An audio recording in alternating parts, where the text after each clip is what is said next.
आज मैं कोशिश करूँगा कि हार्मोन, खासकर थायरॉइड हार्मोन से संबंधित बीमारियों के बारे में आपको कुछ सलाह या सुझाव, कुछ जानकारी देने के लिए।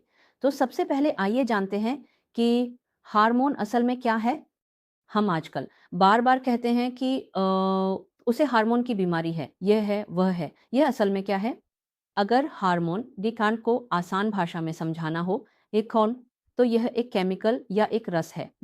यह शरीर की अलग-अलग ग्रंथियों से निकलता है। जब यह रस निकलता है, तो यह खून में मिल जाता है और शरीर के अलग-अलग हिस्सों में जाकर अपना काम या क्रिया करता है। ऐसा ही एक हार्मोन है, थायरॉइड हार्मोन। तो फिर थायरॉइड क्या चीज़ है? थायरॉइड एक ग्रंथि है। दिखने में यह बहुत हद तक तितली जैसी होती है। यह ठीक हमारे कंठनली के सामने इसी जगह पर होती है।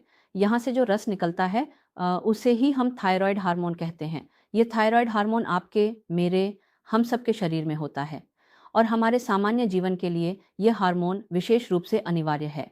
जब यह हार्मोन खून में जाता है, तो यह कई तरह के कार्य करता है। इनमें से एक है मेटाबॉलिज्म यानी चयापचय को नियंत्रित करना। बच्चों के मामले में सामान्य बौद्धिक विकास, बच्चों का बढ़ना, किशोरावस्था के लक्षण, ये सब कुछ थायरॉइड पर निर्भर करता है। वहीं महिलाओं के लिए गर्भधारण, मासिक धर्म का नियमित होना और अन्य सभी चीज़ें भी थायरॉइड पर निर्भर करती हैं। थायरॉइड हार्मोन को हमारे शरीर में एक निश्चित मात्रा में ज़रूर बनाए रखना चाहिए। किसी कारणवश अगर इस हार्मोन की मात्रा कम हो जाए, तो वह भी हमारे लिए हानिकारक है और अगर किसी कारणवश यह बढ़ जाए, ये तो वह भी हानिकारक है। जब यह थायरॉइड हार्मोन सामान्य हमारे खून में बढ़ जाता है, तो इसे हम ये चीज़ हाइपरथायरॉयडिज्म कहते हैं और जब ठीक उल्टा होता है यानी खून में इसकी मात्रा कम हो जाती है तो हम इसे हाइपोथायरॉयडिज्म कहते हैं। हाइपोथायरॉयडिज्म नामक बीमारी आजकल मुझे लगता है जैसे एक महामारी की तरह फैल गई है और आपके आसपास भी बहुत से लोग मिलेंगे जो कहते हैं कि उन्हें थायरॉइड की बीमारी है।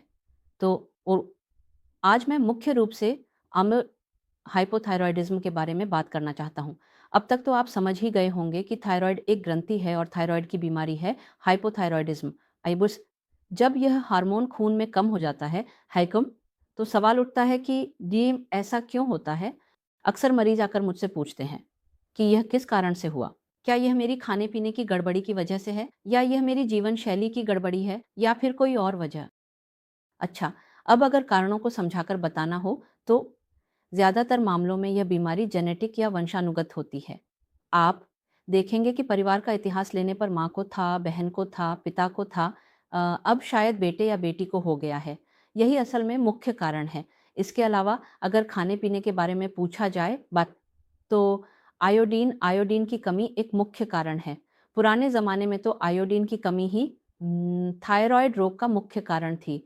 अब चूँकि हम सभी आजकल आयोडाइज़्ड नमक खाने के आदी हैं, इसलिए यह कारण अब कम हो गया है। मुख्य कारण बन गया है।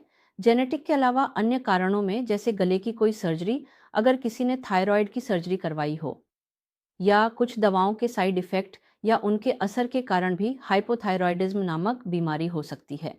अब बात यह है कि अगर किसी को हाइपोथायरॉयडिज़्म हो जाए, तो यह बीमारी के लक्षण कैसे प्रकट होते हैं?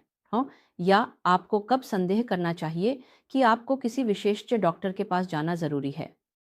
कुछ सामान्य लक्षण या संकेत ये हैं कि बिना किसी कारण के वजन बढ़ना, आप देखेंगे कि आपकी खाने-पीने की आदतें, चलना-फिरना सब कुछ सामान्य है, फिर भी आपका वजन तेज़ी से बढ़ रहा है। यह एक मुख्य लक्षण है। एक और लक्षण ये है जिसे हम कहते हैं लगातार सुस्ती या नींद-नींद महसूस होना, काम में मन न लगना, हमेशा लेटे या बैठे रहना अच्छा लगना। पहले काम करने की गति काफ़ी तेज थी, लेकिन अब वही व्यक्ति कामकाज में बहुत धीमा हो गया है। फिर देखा जाता है कि कई बार चेहरा सूज जाता है, पैर सूज जाते हैं, शरीर में पानी भर जाता है। यह हाइपोथायरॉयडिज्म का एक मुख्य लक्षण है। हमेशा ठंड-ठंड लगना, मरीज़ अक्सर कहते हैं कि हम गर्मी के दिनों में भी कंबल ओढ़कर रहते हैं। हमेशा ठंड लगती है, शरीर में कंपकंपी होती है। कई बार देखा जाता है कि कब्ज़ से पीड़ित महिलाओं में कुछ विशेष लक्षण होते हैं। मासिक धर्म अनियमित हो जाना, गर्भधारण में समस्या होना, ये सब हाइपोथायरॉयडिज्म के कारण हो सकते हैं। वो गर्भधारण के बाद कई बार विकलांग बच्चे के जन्म की संभावना रहती है। हाइपोथायरॉयडिज्म रोग सबसे महत्वपूर्ण है, मेरी राय में, बच्चों के लिए। क्योंकि अगर बच्चों में सही उम्र में इसका पता न चले तो इससे एक बच्चे का मानसिक रूप से मंदबुद्धि हो सकता है। देखा जाएगा कि वह बौना रह गया है और मानसिक रूप से मंदबुद्धि है। साथ ही शारीरिक विकास भी किसी भी तरह नहीं हो रहा है। जबकि इस रोग का यदि सही समय पर निदान कर इलाज किया जाए तो यह पूरी तरह से ठीक या नियंत्रित किया जा सकता है। इसलिए अगर कभी ऐसे लक्षण जैसे कि वजन बढ़ना, चेहरे का फूलना, शरीर में पानी भर जाना, अत्यधिक ठंड लगना, कब्ज की समस्या, महिलाओं में मासिक धर्म का अनियमित होना दिखाई दें तो ज़रूर सोचें कि आप या आपके कोई रिश्तेदार क्या आप हाइपोथायरॉयडिज्म नामक रोग से पीड़ित हैं या नहीं। जब आप हमारे पास आते हैं तो हम क्या करते हैं? हम जो करते हैं वह यह है कि हम आपको कुछ रक्त परीक्षण करवाते हैं। असल में इस रोग का निदान मुख्य रूप से रक्त परीक्षण के माध्यम से ही संभव है।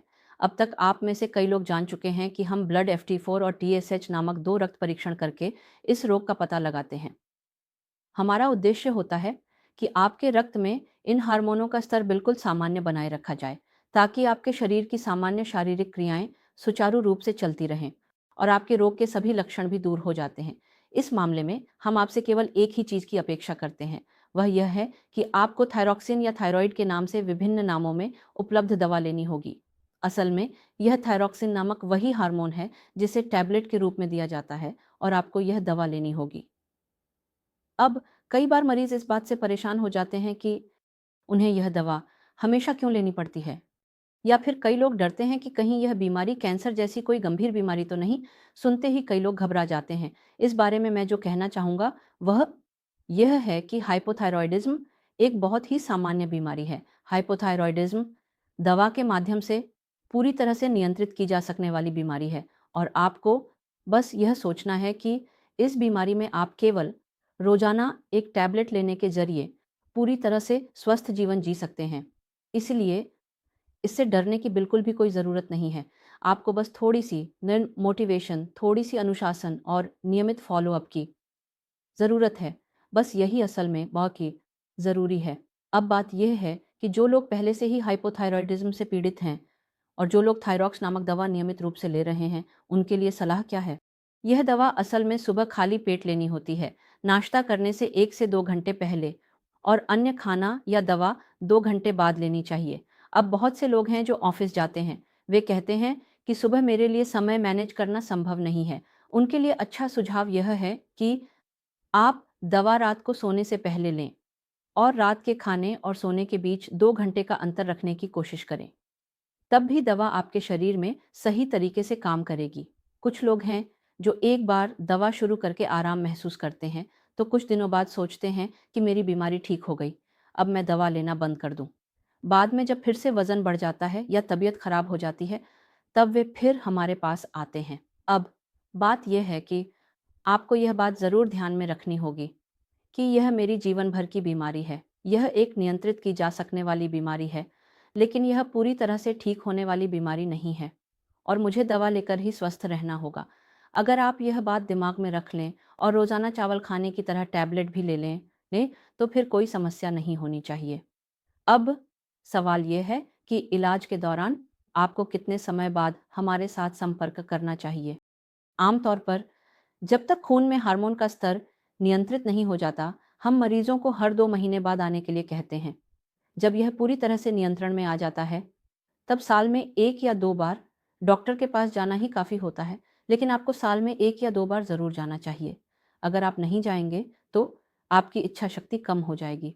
आप दवा खाना बंद कर देंगे और देखा जाएगा कि आपके खून में हार्मोन का स्तर या तो बहुत ज़्यादा हो गया है या बहुत कम हो गया है, और दोनों ही आपके लिए बेहद हानिकारक हैं। तो यह था मोटे तौर पर हाइपोथायरॉयडिज्म के बारे में आपको क्या जानकारी देने के लिए मुझे सलाहें देनी हैं। इसके बाद और भी 2 सलाह 1 मिनट बात करना ज़रूरी है। मेरा मानना है कि हाइपोथायरॉयडिज्म के कुछ विशेष परिस्थितियों के बारे में अलग से बात करनी चाहिए, जैसे कि गर्भावस्था के दौरान और बच्चों में। इन दोनों के बारे में मैं थोड़ा अलग से कहना चाहता हूँ, क्योंकि यही सबसे संवेदनशील और महत्वपूर्ण समूह है, जिनके नुकसान होने की संभावना सबसे ज़्यादा होती है। एम गवुकाली एन हाइपोथायराइडिज्म स्तर पर एकते परामर्शा स्तर होचेम दे दे शाथर पर थर थर न छा गवु भस्ता कोना हारो सुधार ए ईबम हार सी शुरजुने। इसका ठीक विपरीत सत्य है।